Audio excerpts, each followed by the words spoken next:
Should be. Hey, stream is live. Hi, Hey. everyone joining us. Hello, joining us at Decentraland Wellness Week. This is our second live keynote session of the day. This is day 2 of Decentraland Wellness Week 2024. We are in a incredibly interesting panel that is kicking off to kind of bring these sessions to close today, which is how we can use virtual tools for well-being and mind-body connection. And with me today, I have two super interesting informed speakers that are going to take us through this new area for both technology and also well-being. And I have Eric Usher with me and Katerina Saladova. So I would love to start us off if you could both introduce your work and kind of this connection. How is your work connected right now to this sense of virtual tools for well-being? Katerina, would you like to start us off? Yeah. Thank you for having me here. It's very exciting to participate and to talk exactly about this topic. Well, I'm a psychologist and a professional athlete, and I've been specializing in peak performance. So I love working with athletes, but also I call it peak performance in general because, I mean, they're athletes not just in the sports, right? But also in like a business world. And so like I work with people on like getting them to, their best performance basically to, the people that set high challenges and like wanna even like overcome them and like get further. And all this was always, I would say, inspired by myself a bit because back in the days I wanted to speak like many languages. Now I got to speak like 7, and I was always searching how to use your mind more effectively, right? To like basically be able of this because I'm pretty. I have always been pretty convinced that there's just much more that we are using, that we are just not using all the possibilities that we have. And so that's kind of like how all this happened. And honestly, like I think I got to know about metaverse just like probably 2 years ago, and I have never found the right like connection actually at the beginning because I come from like the very scientific psychological studies where it's like you have to do your sessions on offline personally, and this is like the way how to do that. Anyways, I have always been the pessimist, like actually most of the techniques that you're using, that we are using to like either if it's a therapy or if it's actually a peak performance, they're not effective. Basically, like many people just like stay in a therapy for a long time, stay in there, I say a bit of like the bad things and turning them from right to left, but never like actually see the roots of it. And if they see the roots, then they don't know how to get away of them. And why is that so? Because we are staying like too much in the rational mind. We are staying too much in this like here and now in the prefrontal cortex where we can but just have so we have like very low capacity. The capacity of our rational mind is like less than 1% of all the processes that are running, that our brain is running on. So you have to imagine we are trying to, or we are convinced. I mean, it's changing already, but like we have been a lot, specifically in the Western culture, convinced that like our rational mind, we can like solve everything like through mathematics and stuff. But it's not. And I've been also like working on in a research on intuition and decision making, where we can see in the research that exactly like getting actually away from this rational mind and getting into like deeper structures, we can actually access to much more information. Like we can see that everything that we perceive during the day, during our all the years, is in our memory, is in our long-term memory. And so there's just a question how to access it, right?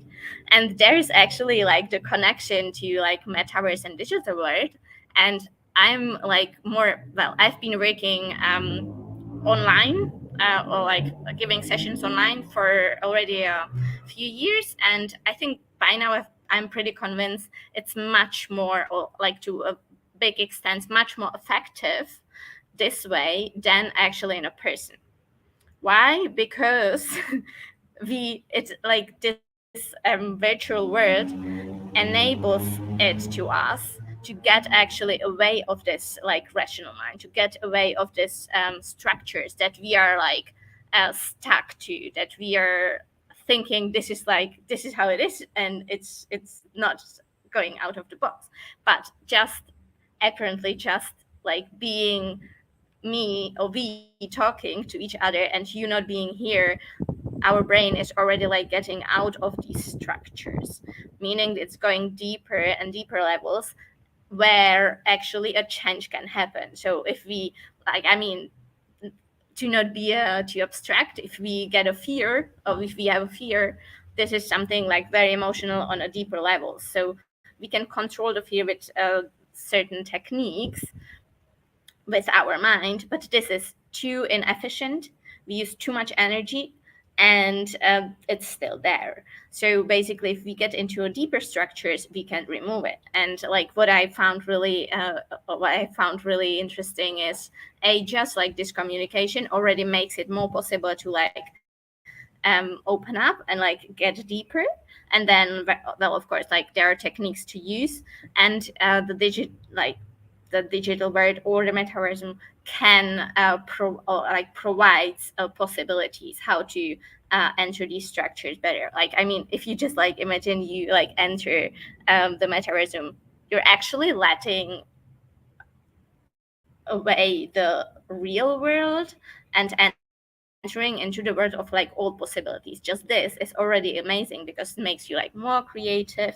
It opens the horizons, and the amazing thing is that what we like our brain actually cannot differentiate between the reality and the dream Mm. world.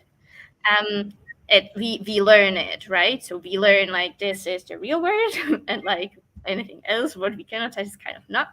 But what happens is that like the same centers in our brain are activated when we are, for example, visualizing things, or when we are like experiencing them. So like something like virtual reality glasses, or Hmm. like anything. Just if we even without that, if we already like enter, this enables it to enter deeper and to actually make changes.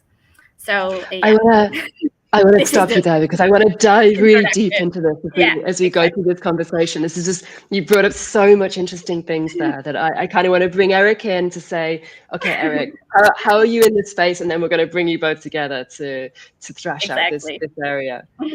Okay, I'll Thank you. jump in. That was well said. My name is Eric Usher. I'm the founder of Just Checking In. It's a daily mental wellness app that fosters a community through a daily emotional awareness. It kind of started in 2020 as a way to connect everyone during the pandemic as an emergency alert, because a lot of us were isolated and we were kind of within our own home. And although we had a consistent habit of talking to our friends on a regular basis, when we were all forced into isolation, it kind of created this unease of, oh, when do I reach out? When do I talk? I don't know what someone is going through. So it was a way to kind of leverage my experience in technology to build just a simple check-in. And over the years, it evolved into something more, because as I started doing more research on the space out there, I started realizing that this is actually more important than I thought. And I remember walking down with my mom one day, and I was actually going to shut the app down because, technology can be very frustrating when you're innovating and growing something. And she said, hey, during the pandemic, I'm by myself. And the one thing that checks in on me is your app. And it was still in beta mode. And the one thing that I told my developers is make sure it works for her, because I want to make sure I'm able to check in with her on a daily basis. And seeing that her response to just how that just checking in alert every day just kind of touched her heart, and knowing that I saw that really resonated with me. And I was like, you know what? I wonder how this will affect everyone else. So then it evolved to this daily emotional tracker where every day anybody can just come in and they choose a time to check in. My time is 7 p.m. I choose the emotion that I'm currently feeling, and then I can write a thought about it, like something that's happening for my day. And then everybody in my circle gets alerted about my emotional state. Now, in many cases, if I'm checking in below a 3, a 2, or a 1, then immediately my circle is like activated. Hey, Eric, what's going on? And traditionally, when we're in a very kind of a funk, or when we're in a very depressive state, it's not our instinct to reach out to someone, like, oh, you can always call me whenever you're feeling some type of way. But that's not instinctual. When I'm feeling down, I just don't want to be bothered. I want to be left alone. So the app allows that. Hey, 7 o'clock, let me check in. Well, let me be honest with myself, because it's my circle. I'm checking in at a 2. So then now my immediate circle is alerted. Eric is not feeling so good. I don't know what's going on. Let's give him a call. And then on the flip side, say I just decide I ignored the app. I didn't want to check in because I put my phone away. So it alerts everyone that, hey, Eric did not check in today. So please check in on Eric because he hasn't checked in today. So it's really just simplifying the experience of your emotional awareness.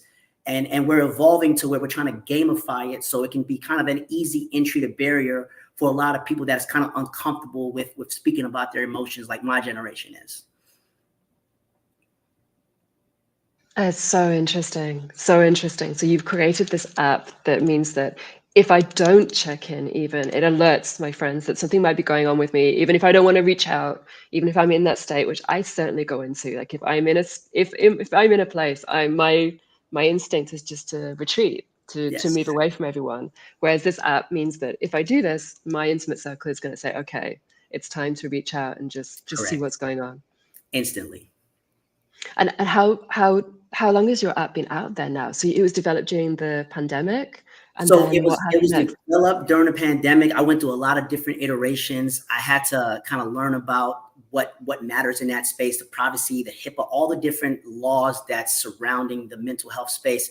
And we finally got a good team to actually build it out. It's live now on iOS and Android. There's a free version because I want to make it accessible for everybody. So the premium version helps us support mental health because I want to leverage this application to build a foundation to kind of help foster in therapy for the people that are actually using the app. So there's a version that's going to release next month where every time you check in, is going to get some points. You're going to get 988 points to symbolize the 988 suicide awareness line. And every day you check in, you're going to get those points. And we want to accumulate those points over time so that then the organization can then offer free therapy to those people that have been consistently checking in. So yeah, the app is live. It's working. It's fine. I was in beta for a long time. I had a lot of people from all over the world message me like, can we get this app to work? I'm like, it's in beta. I'm trying, work with me. So for everybody who's watching this, thank y'all so much for being patient with us. The app is now live. It's bug free, and you all can use it and check in on yourself. Even if you don't have anyone to check in with, just do it for yourself so you can track your emotional state, because we have a calendar feature that lets you see exactly what you're experiencing. So there may be some patterns you realize, wait, during this time of the month, I'm not feeling too well. What's going on here? There may be some emotional baggage or trauma that you haven't addressed that the app can kind of just highlight. So that kind of brings us into our first big question for this panel. I'm seeing some questions coming in, so I'm going to bring them across in a few minutes, but I want to ask you first. So in your professional experience, you both, how effective are virtual tools right now for your particular area of well-being? Where do you see these tools working or not? How would you kind of sum up your experience? Katerina.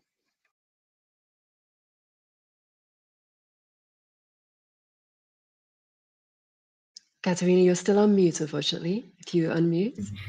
Now you can hear me. Yeah. So I would say if we just concentrate on like the accessibility.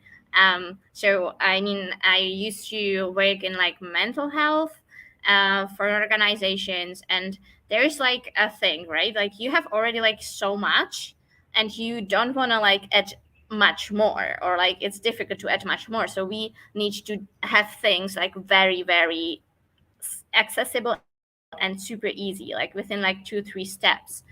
And like this is super nice with like those different applications that we can have or that are out there.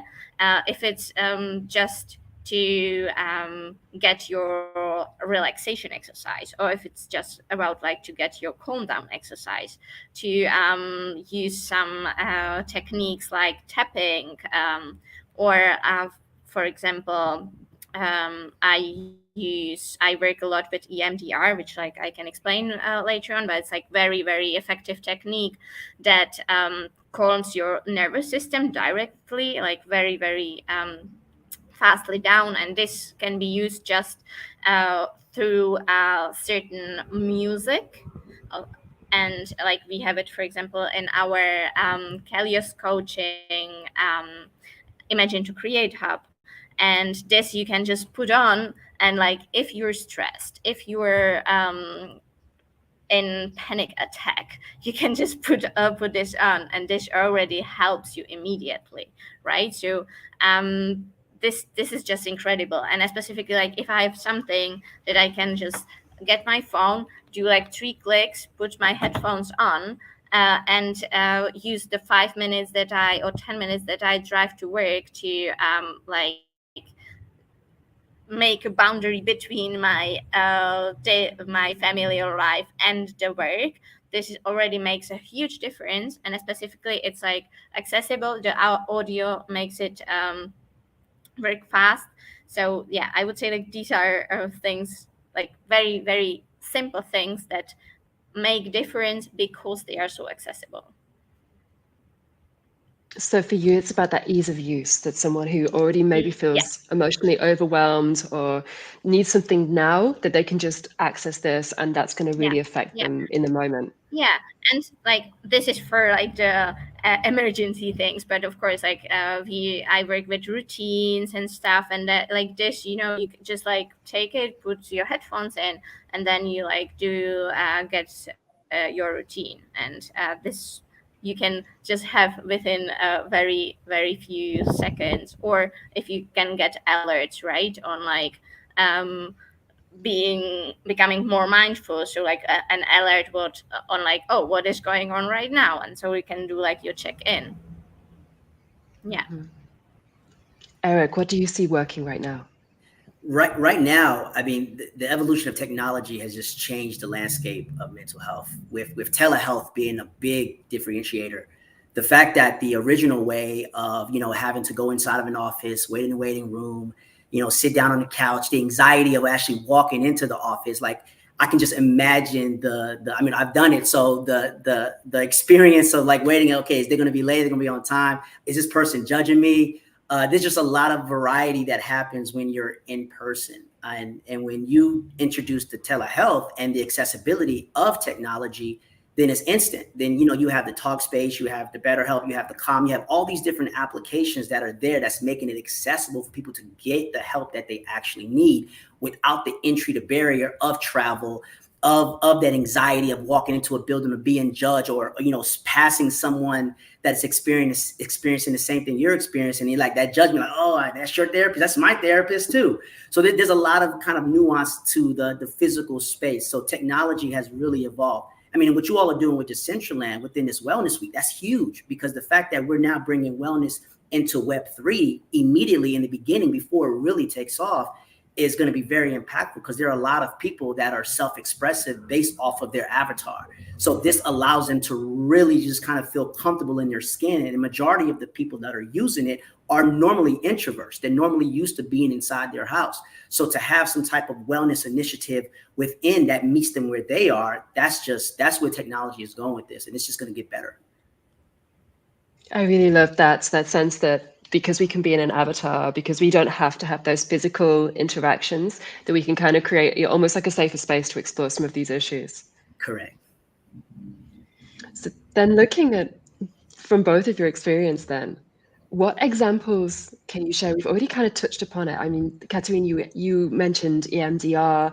Eric, we've been talking about your experience creating this app that you've seen already that have impacts. But can you give any more examples? Maybe we want to dive a little bit more in, Katerina, into what EMDR is and how people access it, of tools that are actually for you making the difference right now. Yeah. So for example, EMDR, it's the abbreviation for eye movement desensitization reprocessing. And it's a method that is initially or is still like being used big in the trauma. In trauma, for traumas. and it's very impressive that can like really solve deep traumas, to not feeling any triggers, anything.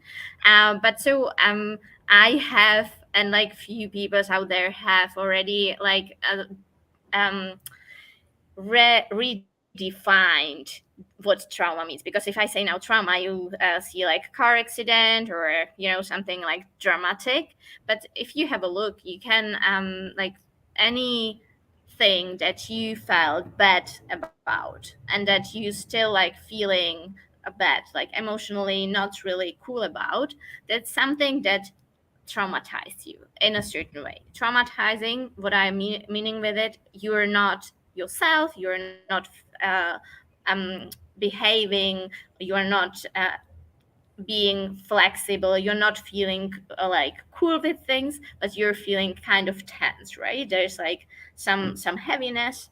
And so EMDR is a tool that I have been using for years, and I'm always amazed about how good, how like deeply and effectively it just removes any fears, limitations, anything that you actually don't want to be dealing with, and relieving the people of like this heavy energy that is there.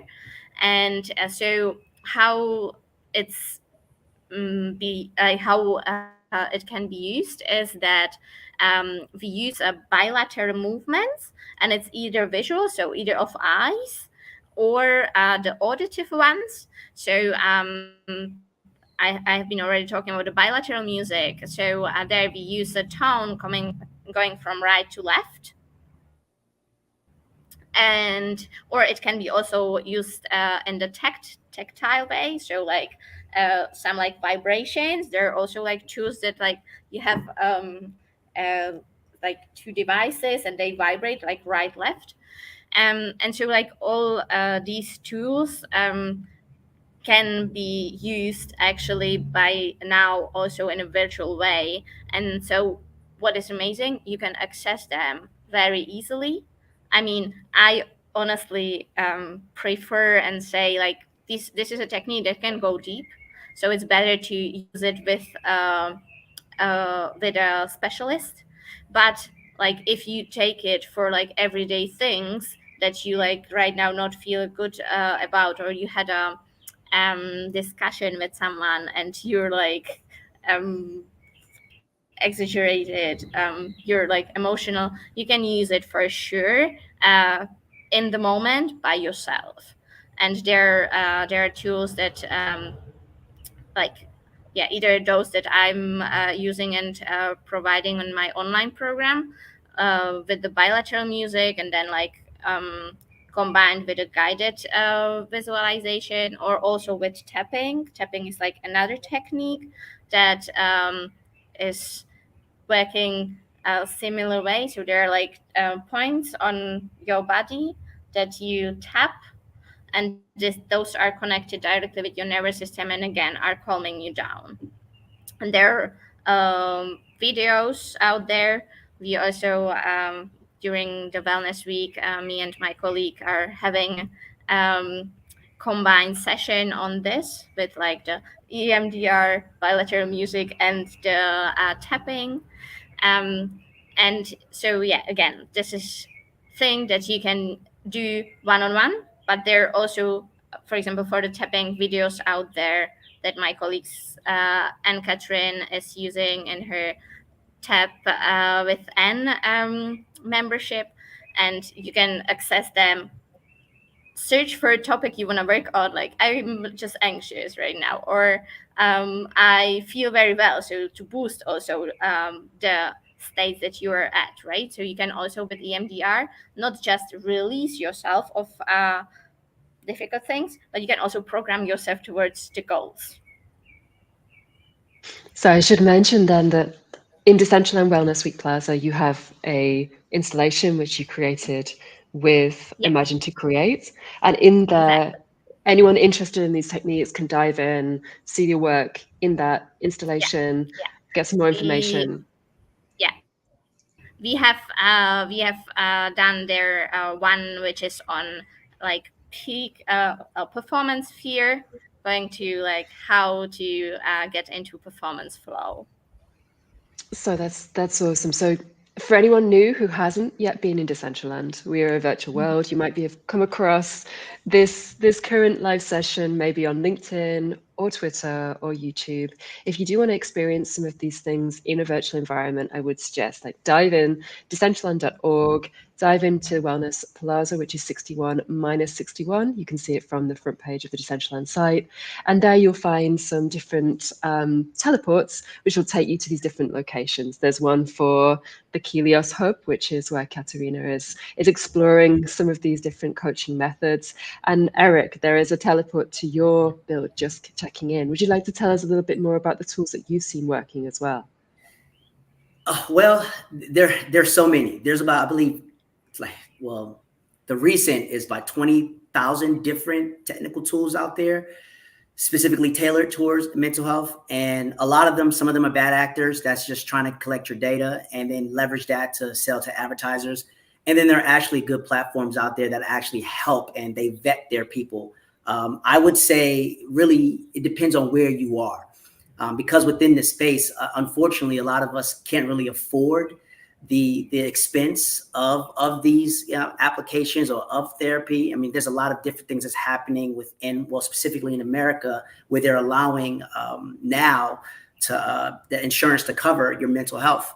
So at a fraction of the cost. So it's making it more accessible. So I would say it really depends on the individual. For me, I tend to use YouTube as a way. I try to find the platforms that have the binaural beats, the meditation music, and kind of start small. Because a lot of times, there are a lot of different tools out there, but if you could just start where you are and then you can evolve to where you want to be, that's probably the best approach.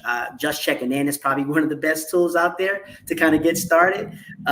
Selfish plug, but it was intended for that, for the entry to barrier for those.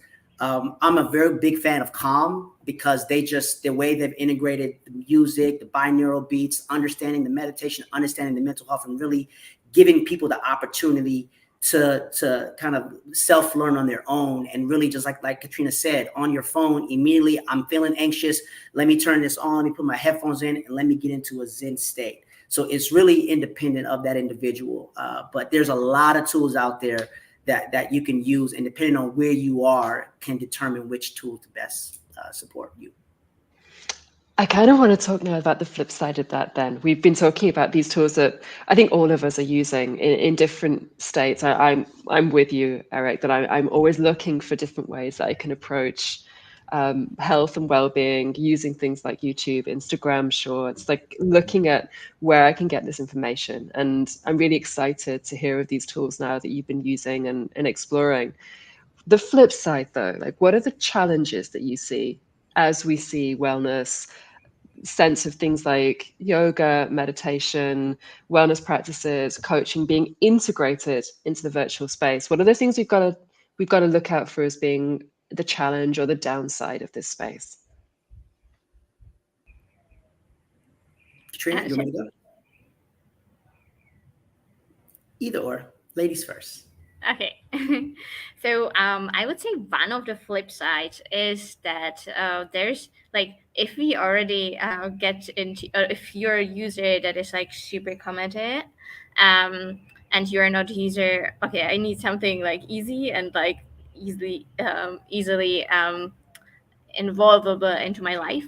It should be you should be also careful of not using it too much sometimes, because you can like there's like, if we have a look at like mindfulness meditation and all this stuff, it can actually make you very effective. It can make you like, you can become like superpower kind of. And we don't know yet how, or like, yeah, like you should be totally aware of that. We don't know yet how much energetically wise you can be using it without actually overwork yourself. So if you're already like super worker and you want to like make your self give yourself a prevention to burnout, start to use your mind and everything more efficiently, that's cool. But you should always have a look on like, okay, to knowing to like hold a border and hold a line to actually also like get your good sleep in and find like the relaxation and activation after well, the relaxation after the activation. And yeah, I would say also like finding the right balance, right? Because it's like nice to have it all with you, but I guess also you can just go to some like yoga and meditation like actual practices, if to just connect with people, I would say. um yeah, that's what I would say. I would be like my ads on this. That's So good. thinking about moderation, not going in there too deeply, I would say I would flag as well that we have been flagging through Wellness Week that it is important to seek professional help Yes. Oh yeah. always. Like bring in Mhm. someone professional if you are going to explore these deep areas and dive in. Also, I have just one more. So, which is there's so much out there, and I guess it can be very difficult, specifically like okay, like Instagram, TikTok, YouTube. It's so accessible, but then there's a question like, what is the right information? What is the thing that actually gives me something and don't harm me? And well, I would say like it's easy for myself as I have like done all this like scientific studies and have like found out okay, these are the methods that are actually working, they have actually a scientific background, and there is like that they will bring you the effectivity but they won't harm you, which would be like my criteria. um it's yeah, it's easy, but I guess like for many people it can be like difficult to actually find out like what is the right method that I can be using that is actually like helping me and not harming me. Because honestly, like on a also like there are like quotes and stuff on the Instagram on the social media, and there's like okay, who wrote it even, like, and people just like are sharing it and it's like oh this is the truth, but like honestly where did it come from? So I would say this is like one of the things that that a person should really look at into, like who made it, like what is the background of this people. And of course it's like nice to have always this like background of everything, right? If you have like the um academical background, but then also like can let it go and like put the things together based on all this knowledge, probably the best. Agreed. This is super important advice. Eric, what about for you, the challenges? I would say, I mean, Katrina hit it on the head.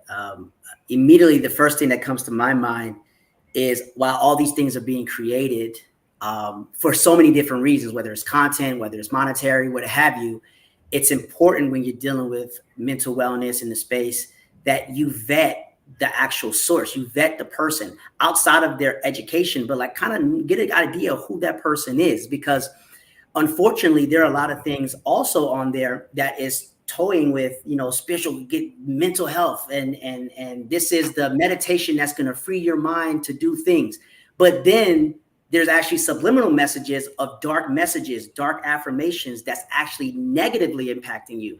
So there are a lot of those bad actors out there that just because there's a platform, they're just using that clickbait of, hey, 15-minute meditation to free your mind. But in the back, while you're hearing the binaural beats, there's whispering negative things. So those are things that we have to be aware of. So before I even decide what I put in my brain, I try to assess who is the author, who is the person, what's their energetic space, like what's their credibility in understanding this, because you may have somebody, especially in the beginning, that does have no idea who. They just say, I was supposed to meditate for 5 minutes. So I found a meditation and now I've been doing it every day for the past 30 days. And they don't know that they've been having a lot of subliminal messages just that's really negative. And, the Dr. Emoto story of how words can affect water. Imagine how words can affect our brain. We putting it in there subconsciously. So it's important that when you're deciding on the tool, you're deciding on the avenue, that before you just jump in, really take the time to assess who is the source? Why are you doing this? Like, what is your why? Like, what, like, are you doing this for, because you just want content? Like Katrina said with the quotes, you're just making quotes because you have a quota of having 100 contents up in 100 days. But like, what does this really mean? What is this? What is like psychology behind these quotes? You know, like a lot of Shakespearean text is said very nice, but when you actually break it down, it's pretty perverted. And you're like, wait a minute, this is not what I expected this to be. So I think the same rhetoric should be applied to your mental health, because it's your mental well-being, and what you put in there, your body keeps the score. It remembers it. So you have to be very cautious about what you put on there. Outside of the privacy policy, the privacy is huge. I'm going to constantly emphasize that because, you know, like right now, we understand we're in a capitalistic structure. Everyone is trying to get data. Everyone is hacking into data and releasing it. And everybody is kind of being policed. And it's a sad space that we're in.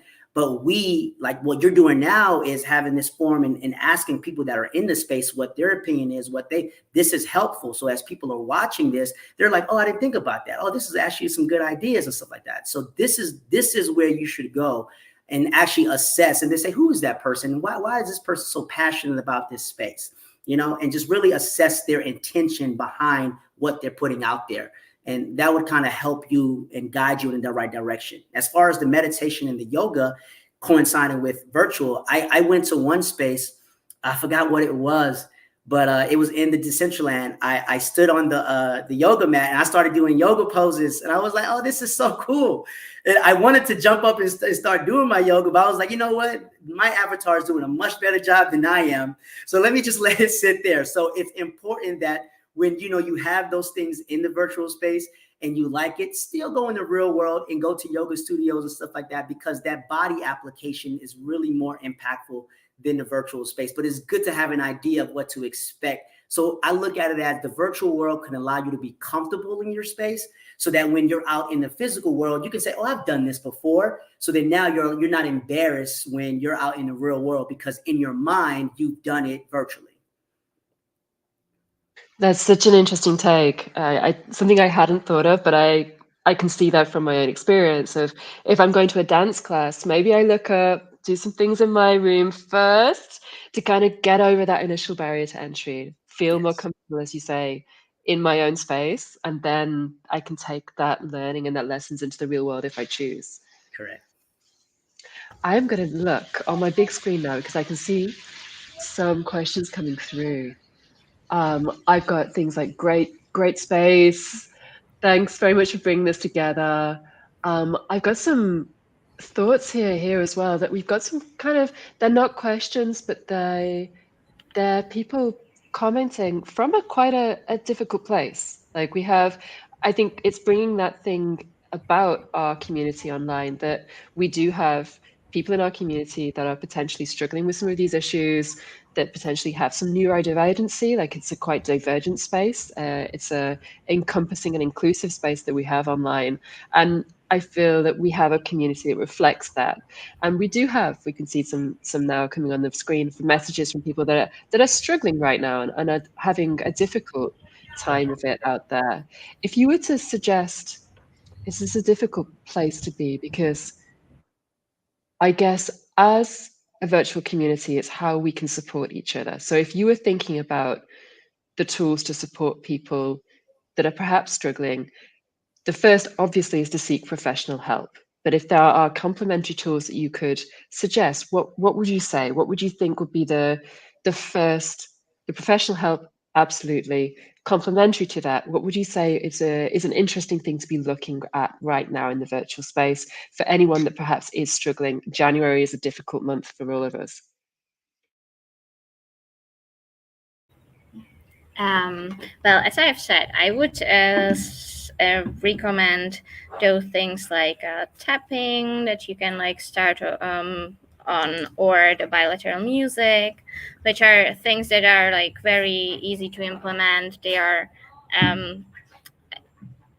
they're just out there, and it's things that can already make change, and you can use immediately where you are, to calm yourself down.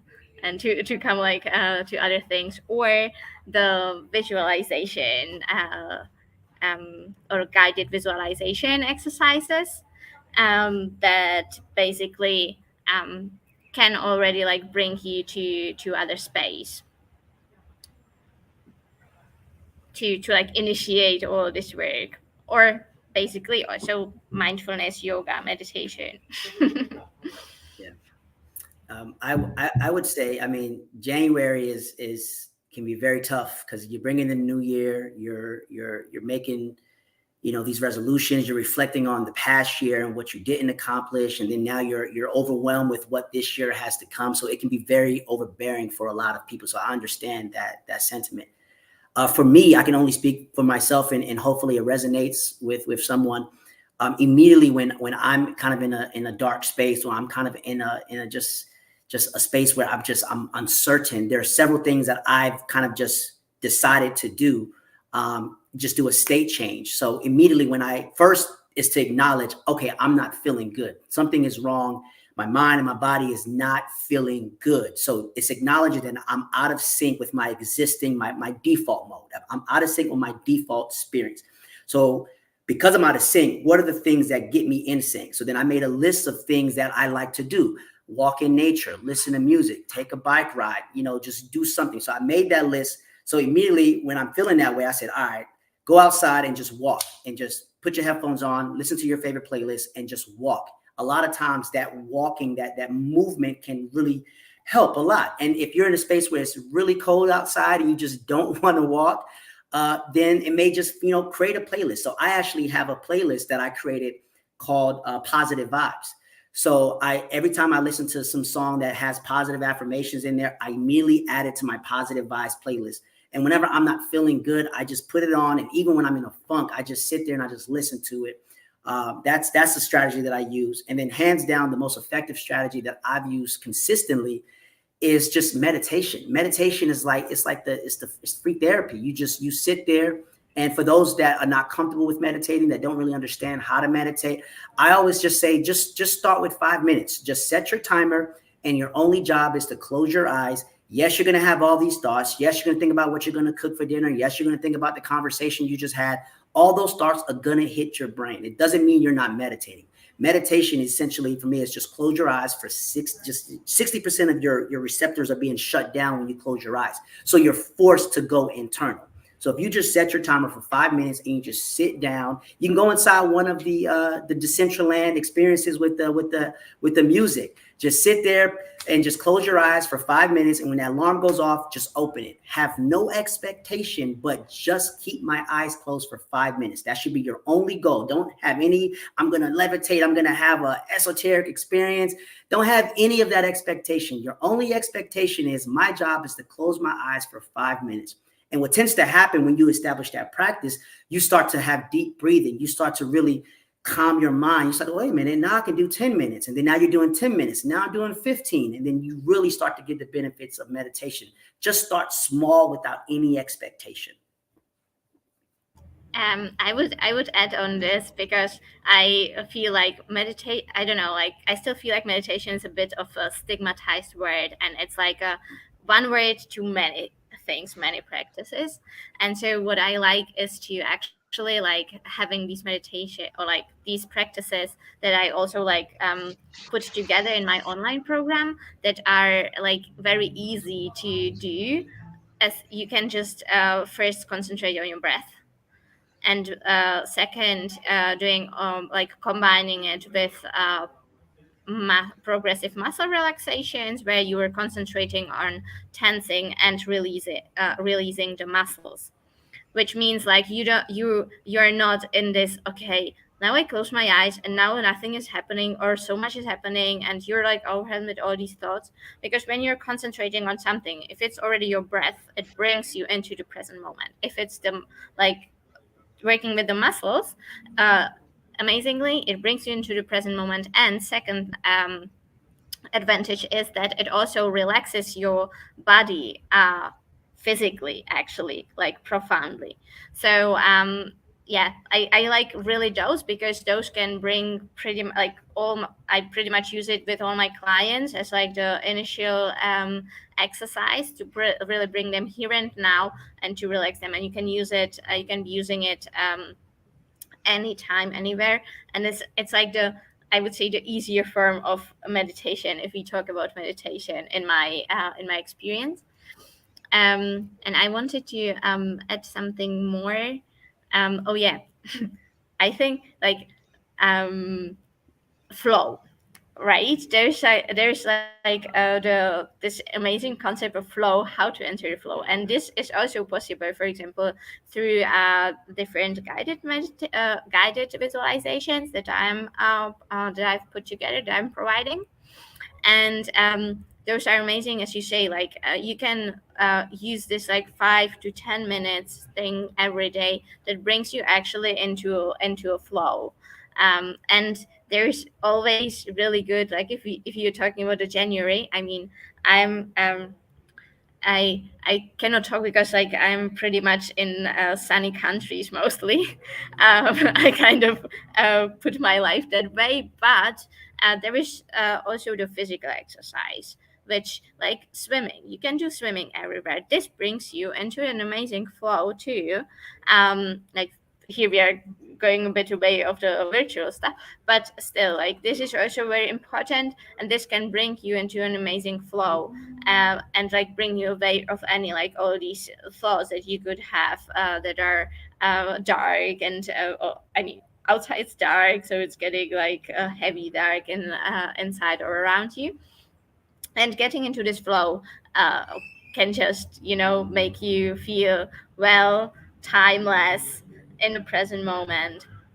And there is one thing that combines my recent research, I would say, and combines like the virtual part, the technical part, and like the flow part, which is a foil. Well, I've already said or mentioned at the beginning that I'm an professional athlete, training for the Olympics and kite foil racing. So what is foil? It's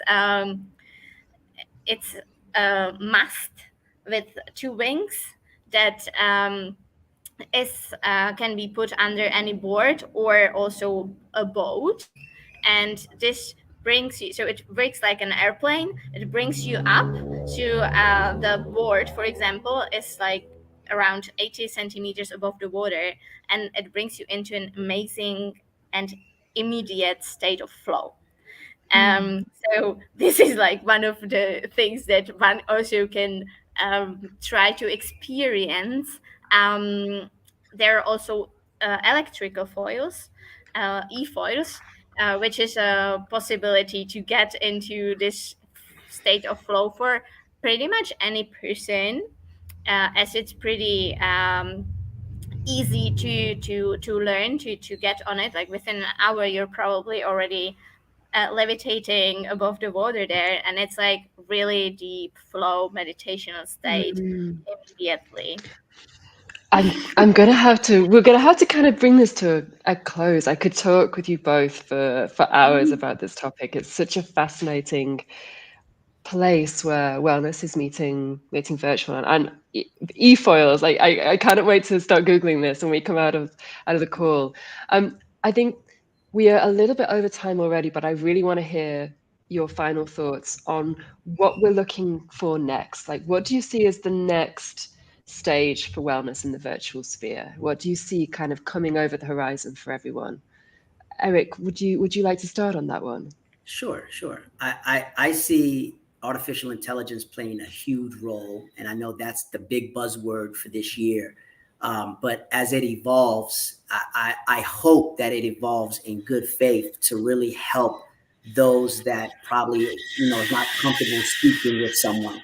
I can just imagine a space in which someone goes into a pod like the Boris L. Henson Foundation that Taraji P. Henson started. She's doing pods at HBCUs where students can actually go in and kind of seek some mental wellness and have a virtual telehealth. I could just imagine a space where an AI who's trained specifically on all these leading authorities in mental health can have a dialogue with someone just to kind of unpack. Because a lot of times with therapy, it's really about asking the right question to spark the true emotion that's within. It's not really giving advice. It's have you considered this? Have you considered that? So we can train AI models to simulate the right question based off what's being discussed, then that could probably give that person an introverted view on, okay, I didn't think about that. Maybe I need to consider this and really help out. And if we can adopt that, then we can provide mental wellness for all at a fast pace. So I'm really excited to see. We're actually working on something to do that within Just Checking In space.